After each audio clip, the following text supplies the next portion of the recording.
Nous recevons aujourd'hui sur le plateau d'African Woman 2.0 une maquilleuse professionnelle. Elle est comptable, mais contre toute attente, elle est passionnée par l'art du maquillage.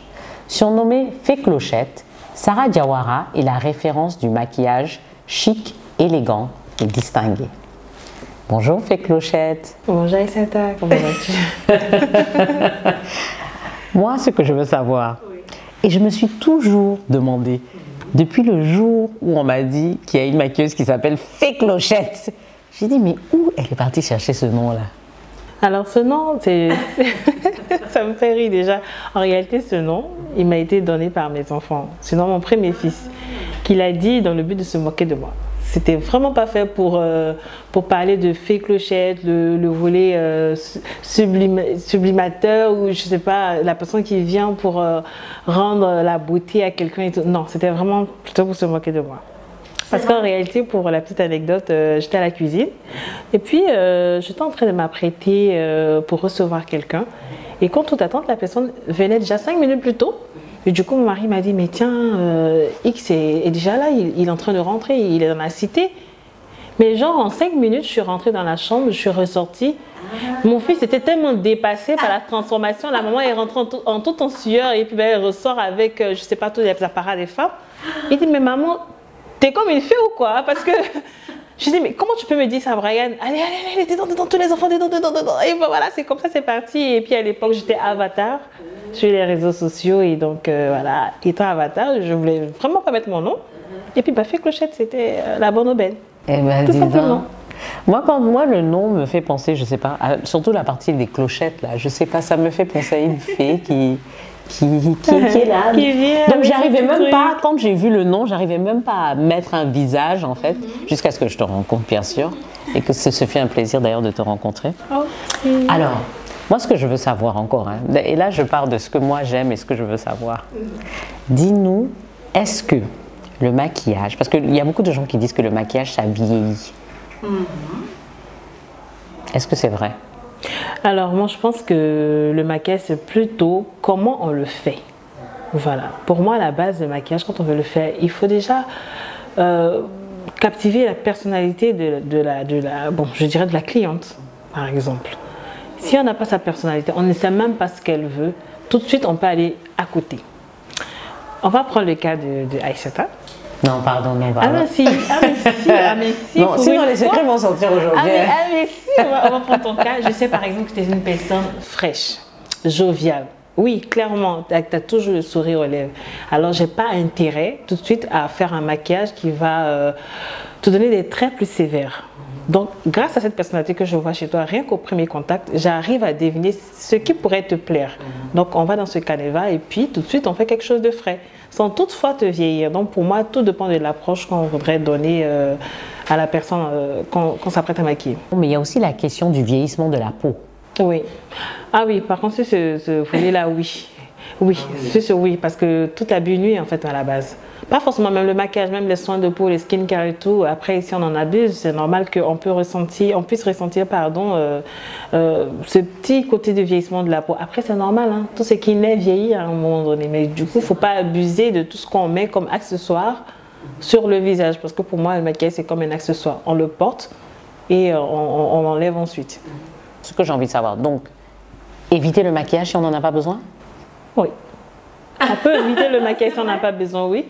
Au quotidien, déjà, oui. Donc, ne pas, par exemple, dans la semaine, pour ceux qui aiment se maquiller, quel conseil tu donnerais? Déjà, mon conseil, je vais essayer de le contextualiser par rapport à la tendance actuelle. On remarque que de nos jours, tout ce qui est maquillage, c'est plutôt dans le soft. Limite même le nude. Donc, quand on part dans ce courant d'activité, mais tout de suite, on comprend que on veut toujours diminuer la matière qu'on met déjà sur le visage parce que malheureusement, on peut aimer quelque chose, mais si on en met un peu trop, mais il a tendance justement à donner un aspect un peu sérieux, limite un peu vieux à la personne, en aspect. Et ensuite, sur le plan de la forme, dans le fond, pardon, là, on peut remarquer que la peau peut subir, on va dire, la présence de tous ces produits qu'on a sur le visage. Donc moi, le conseil que je peux donner, oui, on peut se maquiller, mais légèrement. pour que toujours on ait cet aspect frais de son visage, parce qu'on veut quand même ressembler à soi-même, même sans maquillage. Donc quand on prend tous ces aspects en ligne de compte, ben, il faut vraiment y aller avec parcimonie. Donc quelqu'un qui n'est pas très fort, mais qui veut toujours avoir l'air bien, qu'est-ce que tu lui conseilles par exemple? Qu'est-ce qui est important? Moi je dirais les sourcils par exemple. Là. Oui, les sourcils. Les sourcils, voilà. Voilà, déjà c'est simple. Ouais. Les sourcils, uniformiser le visage, définir son regard à travers un mascara. D'accord, voilà. Et puis voilà, définir un beau regard avec un mascara. Donc bien sûr mascara et eyeliner, ça va de pair. Et puis la bouche. Voilà. Même quand on fait ça et qu'on met une bouche rouge, ça fait toujours naturel. Voilà, donc un nude aussi sur la bouche, c'est pas mal, mais après ça peut faire fade. Vu que là c'est vraiment le minima que je viens de citer. Et fond de teint, poudre, éviter? Bon, les deux vont ensemble. Voilà. Comme je dis toujours, il faut toujours la poudre pour caler le fond de teint fluide. D'accord. Mais on peut mettre la poudre seulement? On peut mettre la poudre seulement, mais à condition qu'on ait une peau aussi qui n'ait pas trop d'imperfections. Sinon, limite, pas d'imperfections du tout. La poudre viendra juste pour rafraîchir. Voilà, mais après, elle ne va pas durer sur le visage parce qu'il n'y a pas eu, avant la poudre, une base comme un fond de teint pour maintenir cette poudre-là en place, pour la fixer.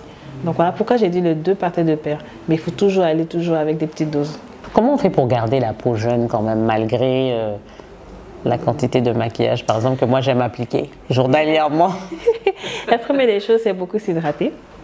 Ensuite, il faut utiliser des écrans solaires. C'est vrai qu'en Afrique, c'est... Hydrater. Quand tu dis hydrater, dis-moi. Parce que si on a une peau grasse, par exemple. Ouais. Alors, s'hydrater, déjà, c'est dans les deux aspects. Hein. Boire beaucoup d'eau, c'est très important. Et puis, hydrater la peau avec des produits hydratants. Voilà. Des crèmes. Des crèmes hydratantes ou des gels hydratants, tout dépend de la texture de notre peau à la base. Parce que tout comme la peau sèche a besoin d'être hydratée, mais évidemment, la peau grasse aussi a besoin d'être hydratée.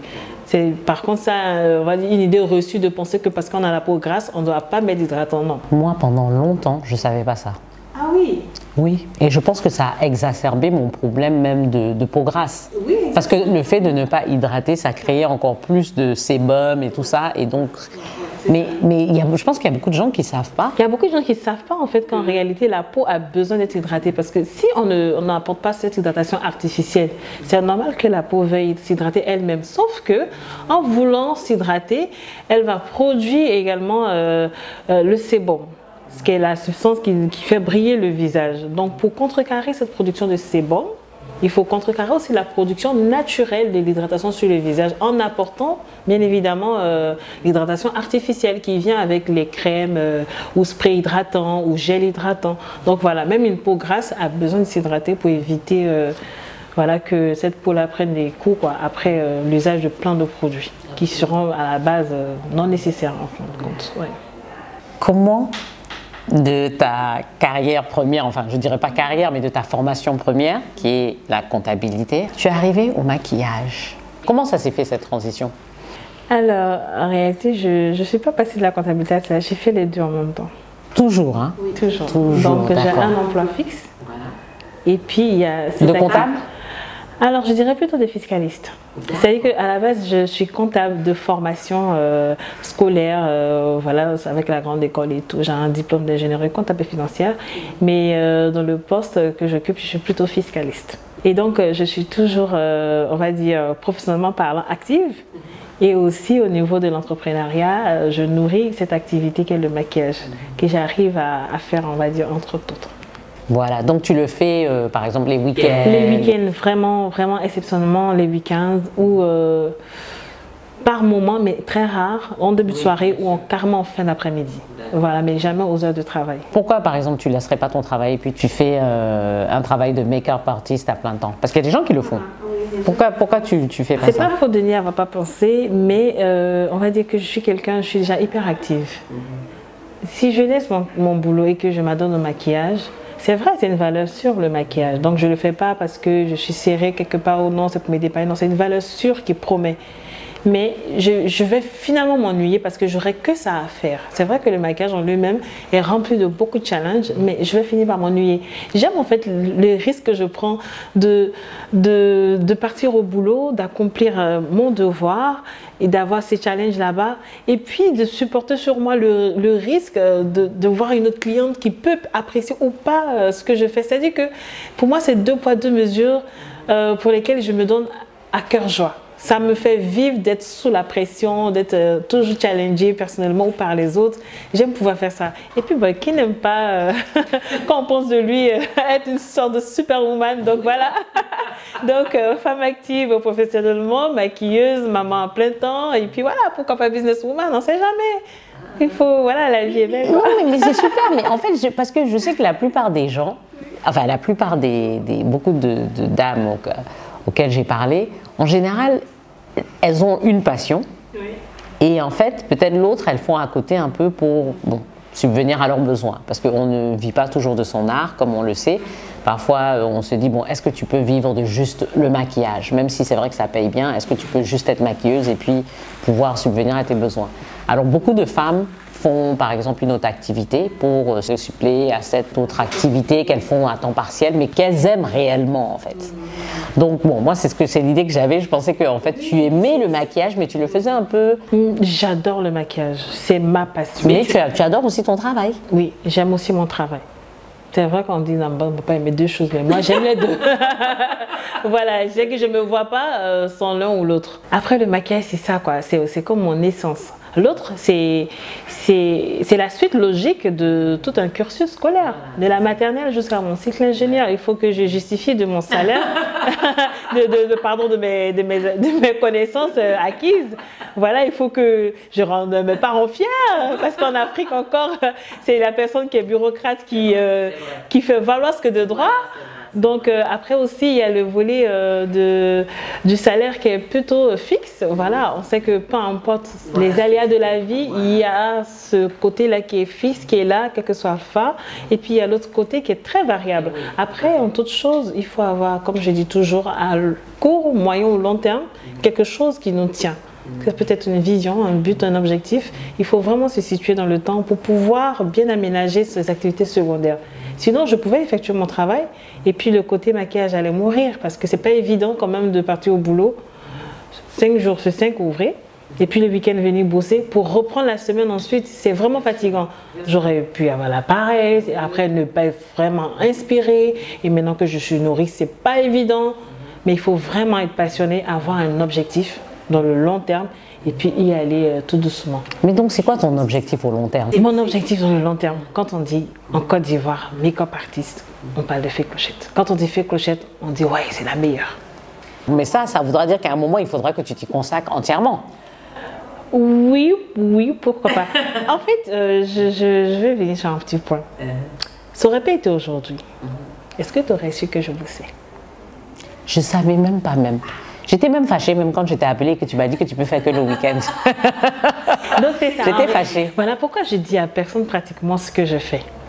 Voilà, parce que je veux justement qu'on retienne. Parce que malheureusement, sous nos tropiques, quand on sait tout de suite qu'on a 2 ou plusieurs activités, on se dit tout de suite, ben, alors ce qu'elle dit, c'est pas forcément crédible. Hein.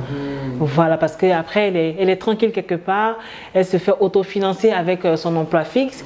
Voilà pourquoi on a l'impression que le volet de l'activité secondaire, ben, c'est super, ça marche et qu'elle se donne à fond et que c'est grâce à son imprégnation qu'elle arrive à évoluer. Non, c'est 2 activités distinctes qui demandent 2 sortes de mentalités distinctes, même si les 2 sortes de mentalités viennent de moi, mais c'est 2 réflexions distinctes sur 2 parcours. Voilà, totalement. L'entrepreneuriat, ça n'a rien à voir avec mais ça n'a vraiment rien à voir. Moi, au-delà de tout ça, j'ai voulu montrer un truc en fait. C'est-à-dire, on a longtemps dit que le maquillage ou la coiffure, enfin, ou bien tout ce qui est esthétique, c'était pour les personnes qui n'avaient pas encore réussi scolairement parlant. Absolument. Et moi, ça a changé. Voilà, je veux vraiment montrer qu'on peut avoir un niveau 3 ou même un niveau CM2, mais tant que on met du sien, on a du chien, on a du caractère, on se donne un objectif, on peut arriver à faire beaucoup plus que ça.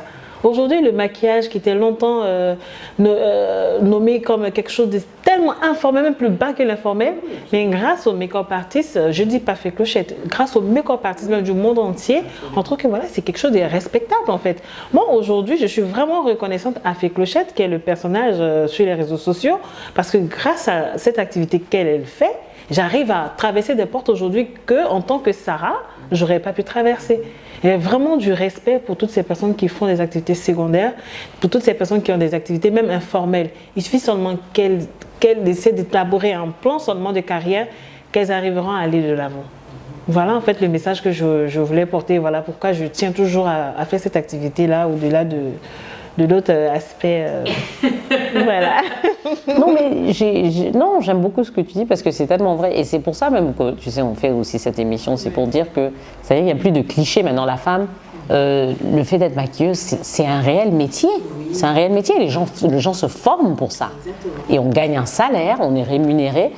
Quand on va sur les tournages de films, il y a des maquilleuses professionnelles. Quand on va, il y a des artistes qui ont recours à des services de maquilleurs professionnels, enfin, qui ont même des contrats, absolument, quand on fait une émission. Oui, voilà, donc en fait, c'est un réel métier. Il ne faut plus que ce soit relégué à un second plan. Voilà, en fait, voilà, c'est important de le dire et vraiment. Et qui nourrit son homme d'ailleurs. Absolument, oui. D'ailleurs, moi, j'ai envie de dire même que c'est peut-être un des rares qui nourrit vraiment son homme. Qui nourrit, mais ouais, qui nourrit, mais vraiment. Il faut vraiment être très rigoureux envers soi-même. Voilà, parce que l'argent rentre tellement facilement que si on ne fait pas attention, si on ne prend pas garde, de la manière que ça vient facilement, on a tendance à le dépenser. Voilà, parce que ce n'est pas comme une prestation à crédit qu'on peut faire dans une vente de vêtements ou d'autres produits ou services. Mais là, on ne se marie pas à crédit. C'est du tic au tac, c'est un peu comme la nourriture. Je veux ça, ok, on prend rendez-vous, le jour J, on règle. Voilà, au mieux des cas, il y a un acompte, après il y a un reliquat, et puis voilà. L'argent, ça vient vite et ça nourrit vraiment son homme si on y met de la rigueur. Justement, parce que avec cette évolution, bien sûr, du maquillage et des looks, en fait, je devrais dire, comment tu fais pour te maintenir justement à la pointe et ne jamais être dépassé?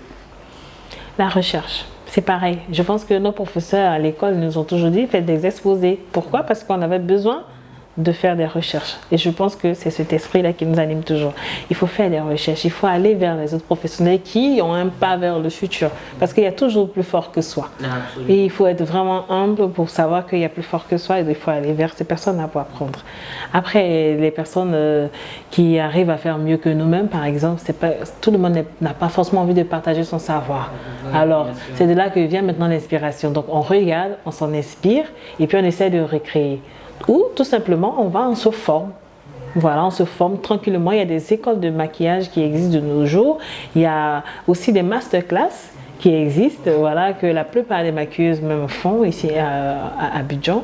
Donc voilà, il faut toujours aller vers l'information, vers la formation et puis il faut toujours avoir la main en fait dans cette activité entre les pinceaux. Il faut toujours faire quelque chose parce que si on regarde, si on se dit oh non mais ça c'est pas compliqué et puis on laisse. Il faut la pratique en fait. C'est la technique après en voulant essayer qu'on verra que ah mais on dirait que j'ai loupé quelque chose parce que là je suis en train de faire ci mais ça correspond pas à ce que j'avais vu.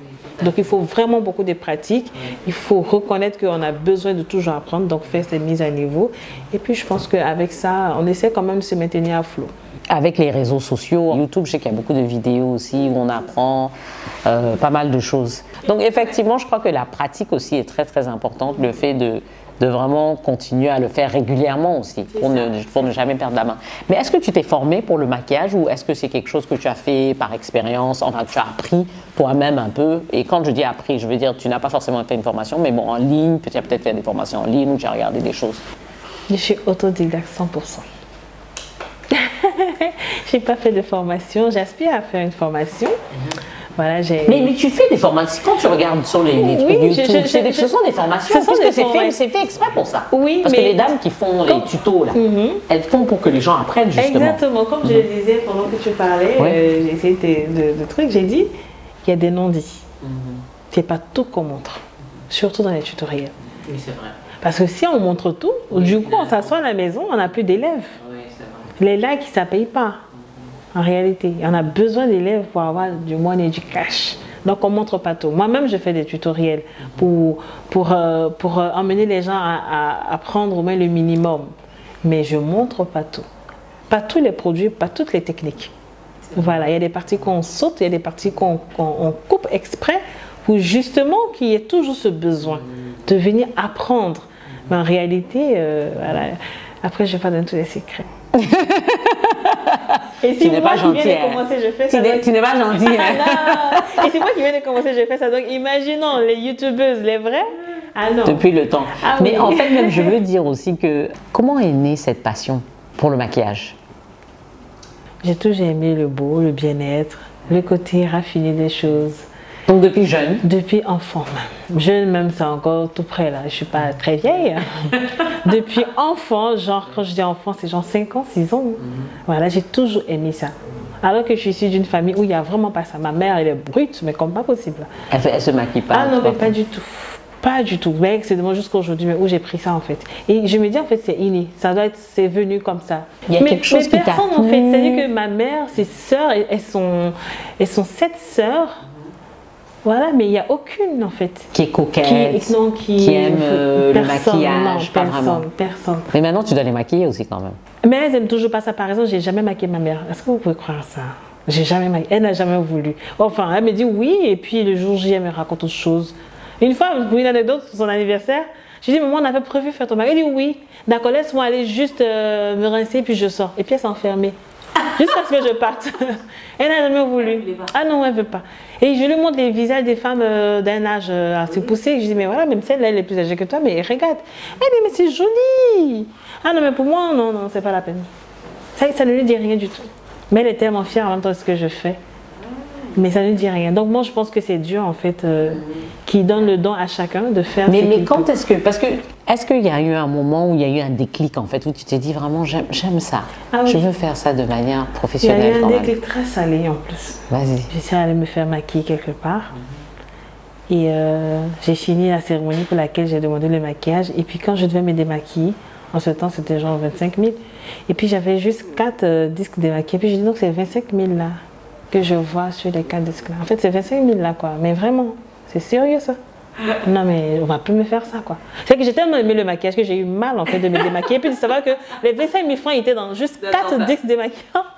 Et du coup, j'ai dit, bon, c'est bon là. Moi, quand je veux quelque chose, je veux tout faire pour l'avoir et je vais le faire bien. Donc, j'ai appris à le faire, mais c'était vraiment pour moi-même. Et puis, bon, voilà, dans cette manière de faire. Ah, mais t'es bien maquillée. Ah, mais c'est joli ce que tu fais, mais tu peux me maquiller. Et puis là, le premier client venu tout comme ça, une amie qui m'a dit, écoute, en ce moment, j'étais Sarah Renard sur les réseaux. Et il me dit, écoute Sarah, en fait, j'ai une cousine, je veux que tu la maquilles pour son mari. Et je dis, mais quoi? Comment ça?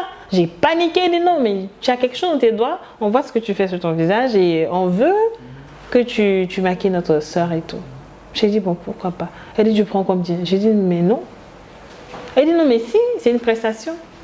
Et puis j'ai dit, ben, 30 000 alors. Tu as juste inventé le petit. Tu as rajouté aux 25 000 que tu as dit, oui, tu as rajouté un parce petit que plus. il faut payer les passes que j'ai pris pour apprendre. Donc voilà. Et puis voilà, c'est parti comme ça. Et puis voilà, de bouche à oreille jusqu'à ce qu'après je crée une page. Et puis voilà, ça fasse bim bam boum. Et maintenant c'est super en tout cas. Vraiment félicitations. Merci. Parce que, en tout cas, moi j'aime. Hein, donc moi je ne suis pas la bonne personne à qui il faut demander parce que moi si c'est moi le maquillage. Tous les jours. Hop. Alors, raconte-nous peut-être une anecdote avec une célébrité que tu as maquillée. Et puis bon, enfin quelque chose qui s'est pas trop bien passé ou qui s'est trop bien passé. Enfin, je te laisse penser à ça. J'ai une anecdote qui me vient en tête. Il y en a plusieurs, mais il y a une qui me fait rire là tout de suite. Je maquillais justement une présentatrice télé et j'avais un rendez-vous ici juste après pour quelqu'un qui partait à un gala. Et elle m'a dit, mais il faut vraiment que tu sois à l'heure parce que je ne peux pas me permettre d'être en retard. J'ai dit, d'accord, il n'y a pas de souci. Et bien malheureusement, j'étais en retard parce que la personne que je devais maquiller également était en retard et moi je l'attendais et tout. Donc quand elle m'a appelé, mais allô, mais fais t'es où? J'ai dit, mais je suis en chemin. Et puis elle me dit, mais c'est quoi le bruit que j'entends là tout de suite? J'ai dit, mais c'est la télé. J'ai dit ça, mais tellement naturellement. Elle dit, mais tu es en chemin puis il y a la télé. J'ai dit, c'est pas. Et j'étais tellement paniquée que j'ai raccroché au nez de la cliente qui aujourd'hui est devenue une sœur. Tous les jours, elle se moque de moi. Elle me dit, mais tellement tu voulais mentir, tu as dit la vérité. Parce que j'étais encore chez la cliente précédente. Elle dit, tu es en route, tu es dans la voiture, tu arrives à la télé, non? Je suis pas loin. C'est genre Sinakasi, Hôtel Ivoire, quoi. J'ai dit, mais je suis pas loin. Et puis, mais c'est quoi le bruit j'entends? J'ai dit, mais c'est la télé. Et je me rends compte de la bourde. J'ai raccroché, puis je dis, mais merde, je suis foutu.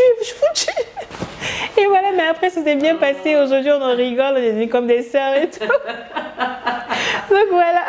Faut travailler sur tes. Faut pas que je monte. C'est ce que j'allais dire. Ou en tout cas, il faut travailler. En tout cas, tu n'as pas trop cette force. Oui, parce que je sais pas moi. C'est quelque chose que tu dois travailler, mais ça marche pas trop. Ça marche pas du tout. Côté famille. Donc, bon, j'ai déjà compris que tu es mariée. Oui. Tu as des enfants. Combien d'enfants? 4. Quand même, hein? Ouais. Et tu arrives à faire ce que tu fais. Avec le boulot, le maquillage. Donc, tu arrives quand même à te laisser du temps libre ou non? J'apprends à me laisser du temps libre. Mais vraiment, j'apprends à accorder beaucoup plus de temps à mes enfants parce que j'avoue qu'il y a un moment, j'étais 100% dehors, quoi. Et après, j'ai eu un déclic. Voilà, et je me suis dit, non, là, c'est bon. Il faut que je me pose. Mes enfants, j'en ai besoin. C'est eux, là, même, mon équilibre, en fait. C'est pas évident. Donc, du coup, j'essaie de me réorganiser. Mais après, c'est pas tout le temps que les gens ils comprennent quand on dit, par exemple, qu'on n'est pas disponible. Ils voient autrement le fait qu'on soit indisponible. Je dis tout de suite, ben voilà, elle fait la grosse tête, mais non. J'ai juste une vie de famille que j'essaie quand même de préserver au mieux. Parce que les enfants, ça va tellement vite. Et un jour de louper, ben, c'est un jour irrattrapable, en fait. Tout à fait. Donc, j'essaie quand même de gérer. Et je parle beaucoup avec mes enfants pour qu'ils comprennent. Ce pourquoi. Puis après, les enfants, pour les blaguer, c'est pas compliqué. Hein. Voilà, une pizza, des jouets, et puis allez, hop, le ciné, ça va vite. Hein. Mais franchement, je fais tout pour avoir du temps avec les enfants, oui. Et ça, au moins un important. samedi sur 2 ou un dimanche sur 2. Même si je peux me permettre de sortir, mais vraiment le dimanche ou le samedi que je prends pour rester avec eux, je reste vraiment avec eux. On fait plein d'activités ensemble, oui. Oui, non, ça c'est important, c'est vrai. Donc je serais plus fâchée quand tu me dis non pour les samedis. C'est pas évident. Non, je serais fâchée, mais je vais comprendre. Je vais tenter de comprendre. Merci. Merci beaucoup. Pas de souci. En tout cas, Sarah, vraiment, merci. Merci de nous avoir rendu visite. Non, c'est moi qui te remercie. Merci d'avoir partagé ton expérience. Et donc, comme tu sais, on passe au petit cadeau, non? Ah, je voyais, je ne sais pas si c'était à moi. Je passe d'abord par ce qu'on aime bien. Alors, ça, c'est... Je te laisse ouvrir, hein. Je ne dis plus rien. Je te laisse ouvrir et tu découvres. D'accord, on monte à Paris. Ouais. Ok. Mais c'est une dame qui est la représentante ici. D'accord. Donc, c'est son business. Elle représente, tu vas voir. Ouais, c'est bon, j'arrive. C'est un parfum. Ouais. Oula. Et ça sent très très bon. C'est toujours bon. C'est vraiment gentil. J'ai pas voulu ouvrir parce que je me suis dit, si tu n'aimes pas l'odeur, tu peux toujours aller le changer. Je peux ouvrir? Oui, tu peux ouvrir. Tu peux ouvrir absolument. Et vraiment, le packaging, il est oui, top. c'est magnifique. Moi, oui, c'est magnifique. La surprise de découvrir des crevettes. Ah non, mais c'est trop mignon.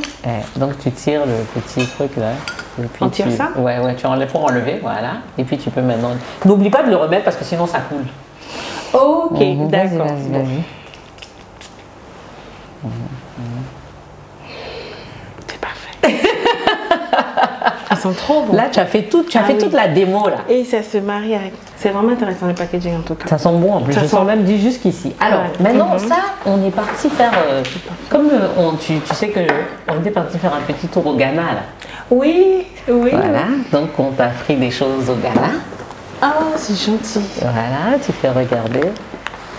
Merci beaucoup. Alors il y a. Premier rendez-vous pour ne plus faire des canulars. Ne plus dire je regarde la télé. Alors une petite pochette. C'est joli, j'aime beaucoup. Avec des perles, des perles vernies, des perles. Ils font pas mal de choses au Ghana, c'est très très joli ce qu'ils font. Ouais, c'est vraiment très joli et c'est original. Ouais. Et surtout le secret là-dessus qui reflète et tout. Exactement. C'est bon pour... Une belle pochette, une petite pochette de soirée. Pour notre prochain rendez-vous, les gars tu vois, non? Je vais chercher comment l'accessoiriser avec le bijou. Exactement. Et alors ça, c'est du beurre de karité qu'ils font localement et c'est parfumé, tout ça. En tout cas, ça sent très bon apparemment. On va essayer de faire comme ça.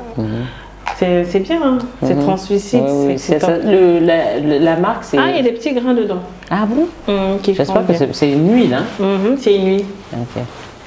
Regarde, la marque, c'est Air Luxury. Voilà. Air Luxury. Ils ont des beaux magasins. Ils ont un magnifique magasin. Et puis, ça vient avec un savon aussi. Bon, un savon, je crois que c'est un savon noir qui est à l'intérieur, là. Tu peux voir. D'accord. Je remets ça. Voilà. Ah, ok, Black Soap. C'est un savon noir. Voilà, c'est ça. Du Ghana. On fait pratiquement les mêmes choses. Hein. Ghana, Côte d'Ivoire, c'est tout savon noir, huile de karité. Ils font, mais eux, ils travaillent beaucoup leur packaging et leur magasin. Ils font leur branding est très, ils sont très élevé. C'est un autre niveau quand même. Hein. With love from Africa. Merci beaucoup. Ça me fait vraiment plaisir. Ça me fait chaud au cœur que ce petit cadeau. Vraiment, merci. Merci Sarah. Merci d'avoir partagé ton expérience. Tout était possible pour moi. Oui. Merci à tous et à toutes. À très bientôt pour la prochaine émission d'African Woman 2.0. Et avant de nous quitter, n'oubliez pas de vous abonner à la chaîne YouTube d'Afrique Femme.